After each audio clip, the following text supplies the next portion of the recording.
સુરેન્દ્રનગર જિલ્લાના ચોટીલામાં ચાલતા ગેરકાયદે ખનન સામે પ્રાંત અધિકારી દ્વારા મેગા એક્શન હાથ ધરવામાં આવ્યું। જરિયા મહાદેવ અને વાવડી વિસ્તારમાં 7 ગેરકાયદેસર સ્ટોન ક્રશર પ્લાન્ટ સીલ કરી ₹3.71 કરોડનો મુદ્દામાલ સીઝ કરવામાં આવ્યો છે। નાયબ કલેક્ટર એચ.ટી. મકવાણાના માર્ગદર્શન હેઠળ ટીમે એક હિટાચી, એક ડમ્પર, એક લોડર અને અંદાજે 200 મેટ્રિક ટન સિલિકા જપ્ત કર્યું છે। આ પગલું સરકારી જમીનમાં કબજો અને પર્યાવરણીય નિયમોના ભંગ બદલ ભરવામાં આવ્યું છે।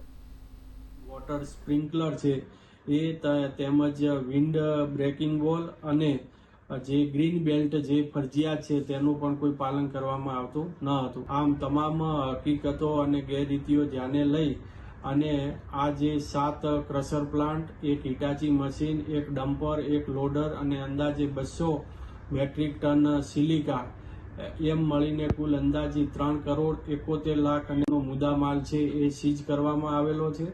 સાથે સાથે આ તમામ ઈસમોની સામે કે જે તદ્દન ગેરકાયદેસર રીતે જરિયા મહાદેવ વિસ્તારની આજુબાજુ જે ખોદકામ કરવામાં આવતું હતું ત્યાં ખાણ ખનીજ વિભાગની ટીમને સાથે રાખી અને માપણી પણ કરાવવામાં આવેલી છે અને જે ઈસમોએ જે આ ખોદકામ કરેલું છે તેઓની સામે કાયદેસરની કાર્યવાહી હાથ ધરવામાં આવેલ છે।